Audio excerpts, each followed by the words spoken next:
Komisioner KPID Bapak Ahmad Saufi.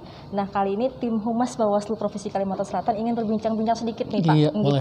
Kepada Pian terkait dengan tugas Pian untuk mengawasi pemberitaan berimbang ya Pak ya di media, seperti itu.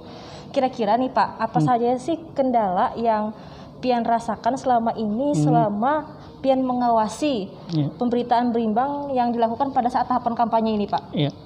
Jadi KPID kan di PKPU itu diberikan kewenangan salah satunya untuk melakukan pengawasan terhadap pemberitaan, penyiaran dan iklan kampanye. Di mana fokus KPID itu adalah kepada lembaga penyiarannya ya, bukan pada paslon. Nah, KPID itu kan cuma ada di provinsi ya, sedangkan kita ada pelaksanaan pilkada ini kan ada sampai ke daerah kan. Di situ kendalanya adalah terkait dengan pelaksanaan pengawasan karena kita cuma ada 5 orang komisioner. Nah, dalam ini ada kesulitan untuk melakukan pemantauan terhadap lembaga penyiaran tersebut, baik itu televisi maupun radio. Dan kita hanya bisa melakukan pengawasan secara maksimal itu untuk wilayah Kota Banjarmasin, Banjarbaru, ya, Martapura dan Marabahan, ya, Batola. Nah, tentu di daerah yang lain itu kita masih mengalami kendala terkait dengan sulitnya untuk melakukan pengawasan terhadap lembaga penyiaran tersebut. Terus selama melakukan pengawasan nih Pak, berapa ada hasil pengawasan KPID yang maksudnya terkait pemberitaan berimbang yang dilakukan tahapan kampanye? Oh iya, jadi terkait dengan pemberitaan kampanye untuk saat ini memang ada lembaga penyiaran yang melakukan pelanggaran ya terkait dengan ketentuan yang ada di PKPU, terutama terkait dengan pemberitaan yang masih belum berimbang ya. Ternyata hanya satu paslon saja yang diberitakan ya, sedangkan yang lain tidak ada. Nah, sehingga kami KPID Kalimantan Selatan sesuai kewenangan melakukan teguran ya secara tertulis kepada lembaga penyiaran tersebut. Oh baik, seperti itu ya Pak ya. Iya. Lalu harapan dari KPID sendiri nih Pak kepada media-media ini supaya tahapan kampanye ini tidak terjadi pelanggaran seperti yang Pian temukan tadi. Ya, jadi sesuai dengan surat edaran KPI Pusat.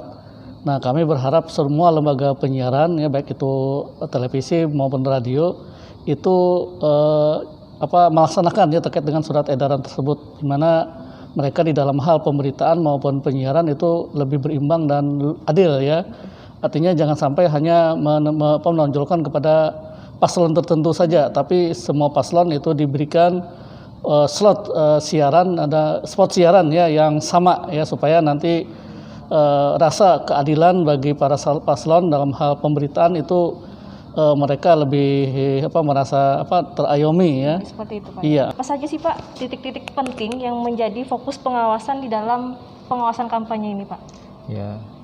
Jadi yang menjadi titik penting dalam proses pengawasan khusus lembaga penyiaran ini adalah terkait dengan pemberitaan dan penyiarannya.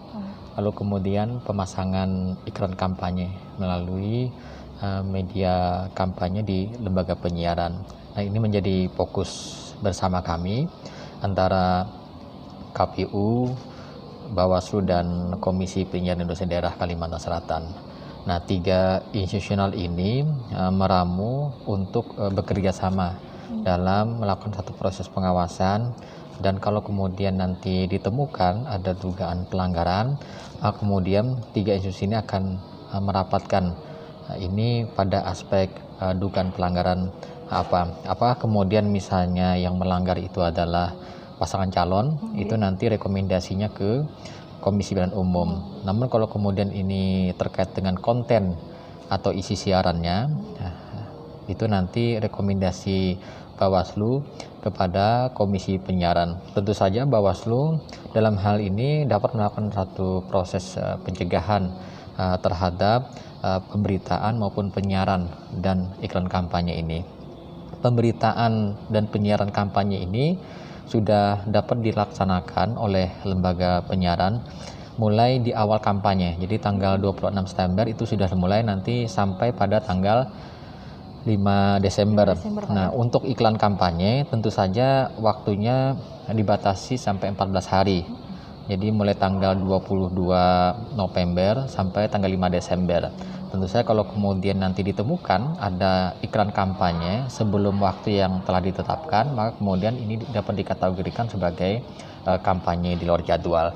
Nah, untuk pemberitaan penyiaran tentu saja harus berkeadilan dan berimbang dalam penyampaian berita dan penyiarannya. Jangan sampai kemudian berat sebelah dan menimbulkan efek ketidakadilan bagi salah satu pasangan calon. Untuk itu kami menyampaikan dan rekomendasikan kepada pihak-pihak untuk dapat taat asas dan taat aturan terkait dengan proses pemberitaan dan penyiaran serta penayangan iklan kampanye ini.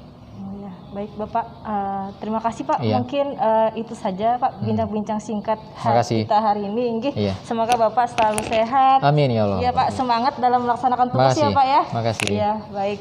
Baik sahabat Towaslo, itulah tadi bincang-bincang kita dengan Ketua Pokja Tim Pengawasan Kampanye Bawaslu Provinsi